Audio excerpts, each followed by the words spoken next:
Friends, ನಮಸ್ಕಾರ. ABK hobby ಐಡಿಯಾಸ್ಗೆ ಸ್ವಾಗತ. ನೋಡಿ, ಇವತ್ತೊಂದು ರುಚಿಯಾಗಿರುವಂತಹ ಒಂದು ಹೊಸ ಮಜ್ಜಿಗೆ ಸಾರಿನ ರೆಸಿಪಿಯೊಂದಿಗೆ ಬಂದಿದ್ದೀನಿ. ತುಂಬ ರುಚಿಯಾಗಿರೋವಂಥದ್ದು, ತುಂಬ ಸಮಯನೂ ತಗೊಳ್ಳಲ್ಲ, ಜಟ್ಪಟ್ ಅಂತ ಒಂದು 5-6 ನಿಮಿಷದಲ್ಲಿ ರೆಡಿ ಆಗುವಂಥ ಸಾರಿದು. ಇದನ್ನು ಹೇಗೆ ಮಾಡೋದು ಅಂತ ನೋಡೋದಕ್ಕಿಂತ ಮುಂಚೆ, ಇದೇ ಮೊದಲನೇ ಬಾರಿ ನನ್ನ ಚಾನಲ್ನ ವೀಕ್ಷಕರಾಗಿದ್ದರೆ ಇವಾಗ ನನ್ನ ಚಾನಲ್ನ ಸಬ್ಸ್ಕ್ರೈಬ್ ಮಾಡ್ಕೊಳ್ಳಿ, ಹಾಗೂ ಪಕ್ಕದಲ್ಲೇ ಇರೋ ಬೆಲ್ ಬಟನ್ನ ಕ್ಲಿಕ್ ಮಾಡಿ ಆಲ್ ಅಂತ ಆಪ್ಷನ್ ಚೂಸ್ ಮಾಡಿದರೆ ನನ್ನ ಎಲ್ಲ ನೋಟಿಫಿಕೇಷನ್ ನಿಮ್ಮನ್ನು ತಲುಪತ್ತೆ. ಆಗ ಎಲ್ಲರಿಗಿಂತ ಮುಂಚಿತವಾಗಿ ವಿಡಿಯೋ ನೋಡೋದಕ್ಕೆ ಸಹಾಯ ಆಗುತ್ತೆ. ಬನ್ನಿ ಫ್ರೆಂಡ್ಸ್, ಇವತ್ತಿನ ಈ ವಿಡಿಯೋದಲ್ಲಿ ಈ ರುಚಿಕರವಾಗಿರುವಂತಹ ಒಂದು ಸೀಕ್ರೆಟ್ ಇಂಗ್ರೀಡಿಯೆಂಟ್ನ ಬಳಸಿಬಿಟ್ಟು ನಾನು ಈ ಮಜ್ಜಿಗೆ ಸಾರನ್ನು ಮಾಡಿದ್ದೀನಿ. ಈ ಸೀಕ್ರೆಟ್ ಇಂಗ್ರೀಡಿಯೆಂಟ್ಸ್ ಏನು ಅಂತ ನೋಡೋದಕ್ಕೆ ನೀವು ಈ ವಿಡಿಯೋನ ಪೂರ್ತಿಯಾಗಿ ನೋಡಿ. ಈಗ ಮಜ್ಜಿಗೆ ಸಾರನ್ನು ಹೇಗೆ ಮಾಡೋದು ಅಂತ ನೋಡೋಣ ಬನ್ನಿ. ನೋಡಿ ಫ್ರೆಂಡ್ಸ್, ಮೊದಲು ಒಂದು ಮಿಕ್ಸರ್ ಜಾರ್ನ ತಗೊಂಡಿದ್ದೀನಿ. ಅದಕ್ಕೆ ಒಂದು 1/4 ಇಂಚು ಶುಂಠಿಯನ್ನು ಕಟ್ ಮಾಡಿಬಿಟ್ಟು ಹಾಕಿದ್ದೀನಿ. ನಂತರ ಒಂದು 4 ಸೂಜಿ ಮೆಣಸು, ನೀವು ಸೂಜಿ ಮೆಣಸು ಬದಲು ಹಸಿಮೆಣಸನ್ನಾರು ಉಪಯೋಗಿಸ್ಕೋಬೋದು. ಒಂದು 4 ಎಸಳು ಬೆಳ್ಳುಳ್ಳಿ, ಮತ್ತು 1 ಚಮಚ ಜೀರಿಗೆ, ಮತ್ತು 1/4 ಚಮಚ ಆಗೋಷ್ಟು ಅರಿಶಿಣ ಪುಡಿ ಹಾಕಿದ್ದೀನಿ, ಮತ್ತು ಕೊತ್ತಂಬರಿ ಸೊಪ್ಪು.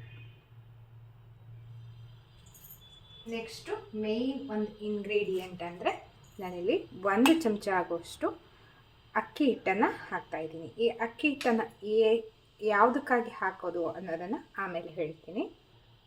ಮೊದಲು ಇದನ್ನ ನುಣ್ಣಗೆ ಪೇಸ್ಟ್ ಮಾಡ್ಕೋತೀನಿ. ನೋಡಿ, ನಂತರ ಸ್ವಲ್ಪ ನೀರನ್ನು ಹಾಕಿಬಿಟ್ಟು ಮತ್ತೆ ಗ್ರೈಂಡ್ ಮಾಡ್ಕೊಂಡಿದ್ದೀನಿ. ನೋಡಿ, ನಾನಿಲ್ಲಿ ಇವಾಗ ಒಂದು ದಬ್ರಿಯಲ್ಲಿ ಸುಮಾರು 3 ಕಪ್ ಆಗೋಷ್ಟು ಕಡೆದ ಮಜ್ಜಿಗೆಯನ್ನು ತೊಗೊಂಡಿದ್ದೀನಿ. ಇದಕ್ಕೆ ಈಗ ರುಬ್ಬಿರೋ ಮಿಶ್ರಣವನ್ನು ಹಾಕ್ತಾಯಿದ್ದೀನಿ. ಈಗ ಇದನ್ನು ಚೆನ್ನಾಗಿ ಒಮ್ಮೆ ಮಿಕ್ಸ್ ಮಾಡ್ಕೋಬೇಕು.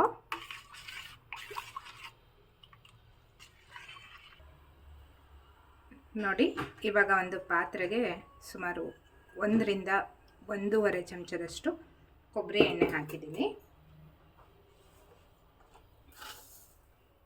ನಂತರ ಸಾಸಿವೆ ಹಾಕ್ತಾಯಿದ್ದೀನಿ 1/2 ಚಮಚ.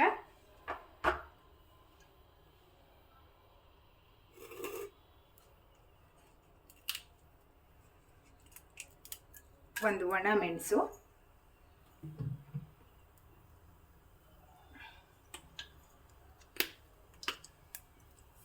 ಸ್ವಲ್ಪ ಇಂಗು,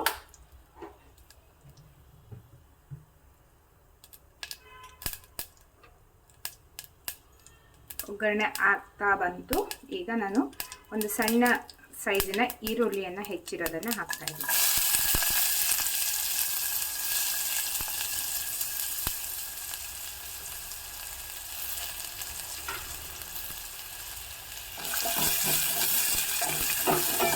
ಈರುಳ್ಳಿಯನ್ನು ಸ್ವಲ್ಪ ಬಾಡಿಸ್ಕೊಳ್ಳೋಣ.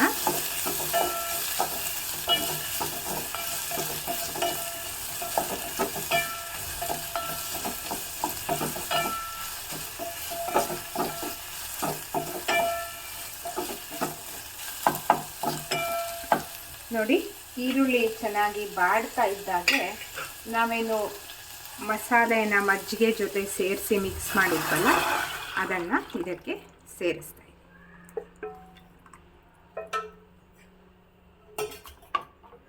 ನೋಡಿ, ನಾನು ಅವಾಗೇ ಹೇಳಿದೆ ನಿಮಗೆ, 1 ಚಮಚ ಆಗುವಷ್ಟು ಅಕ್ಕಿ ಹಿಟ್ಟನ್ನು ಹಾಕಿದ್ನಲ್ವ, ಅದು ಯಾಕೆ ಅಂದರೆ ನಾವಿಲ್ಲಿ ಮಜ್ಜಿಗೆಯನ್ನು ಹಾಕಿ ಕುದಿಸೋದ್ರಿಂದ ಮಜ್ಜಿಗೆ ಕುದಿಸೋವಾಗ ಒಡೆದು ಹೋಗುತ್ತೆ. ಅದೇ ನೀವು ಅಕ್ಕಿ ಹಿಟ್ಟನ್ನು ಹಾಕಿಬಿಟ್ಟು ಕುದಿಸೋದ್ರಿಂದ ನಿಮಗೆ ಮಜ್ಜಿಗೆ ಒಡೆದು ಹೋಗಲ್ಲ.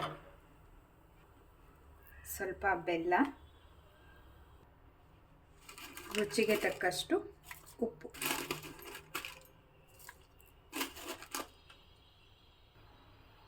ನಂತರ ಕರಿಬೇವನ್ನು ಹಾಕಿಬಿಟ್ಟು ಒಂದು ಒಳ್ಳೆ ಕುದಿ ಬರ್ಸ್ಕೊಬೇಕು.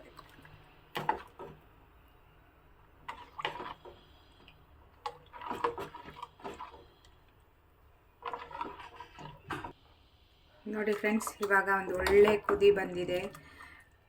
ಘಮಘಮಿಸುವಂತಹ ಹೊಸ ರುಚಿಯನ್ನು ಕೊಡುವಂತಹ ಮಜ್ಜಿಗೆ ಸಾರು ರೆಡಿಯಾಗಿದೆ. ತುಂಬ ರುಚಿಯಾಗಿರುತ್ತೆ ಇದು. ಬೆಳ್ಳುಳ್ಳಿಯ ಘಮ ಮತ್ತು ಬಾಯಿಗೆ ಈರುಳ್ಳಿ ಸಹ ಸಿಗತ್ತೆ. ಯಾವುದೇ ತರಕಾರಿ ಇಲ್ಲದೇನೆ ನೀವು ಏನು ಮಾಡೋದು ಅಡುಗೆ ಅಂತ ಯೋಚಿಸ್ತಿದ್ದಾಗ ಪಟ್ ಅಂತ ಈ ಮಜ್ಜಿಗೆ ಸಾರನ್ನು ಮಾಡ್ಕೋಬೋದು. ತುಂಬ ರುಚಿಯಾಗಿರುವಂತಹ ಮಜ್ಜಿಗೆ ಸಾರು. ನೀವೊಮ್ಮೆ ಖಂಡಿತ ಟ್ರೈ ಮಾಡಿ ಹೇಗಾಗಿತ್ತು ಈ ಮಜ್ಜಿಗೆ ಸಾರು ಅಂತ ಅನ್ನೋದನ್ನು ನಿಮ್ಮ ಫ್ರೆಂಡ್ಸ್ ಆ್ಯಂಡ್ ಫ್ಯಾಮಿಲಿ ಜೊತೆ ಶೇರ್ ಮಾಡ್ಕೊಳ್ಳಿ. ಆ ಅನಿಸಿಕೆಗಳನ್ನು ನಿಮ್ಮ ಕಮೆಂಟ್ ಸೆಕ್ಷನ್ನಲ್ಲಿ ತಿಳಿಸಿ. ಮತ್ತು ನಿಮ್ಮ ಅನಿಸಿಕೆಗಳು ತಿಳಿಸೋದ್ರ ಜೊತೆಗೆ ಎಲ್ರಿಗೂ ಈ ವಿಡಿಯೋನ ಶೇರ್ ಮಾಡಿ ಅಂತ ಹೇಳ್ತಾ ಮತ್ತೆ ಒಂದು ಹೊಸ ವಿಡಿಯೋದೊಂದಿಗೆ ಭೇಟಿಯಾಗೋಣ friends. Until then take care. Bye. Thank you for watching friends.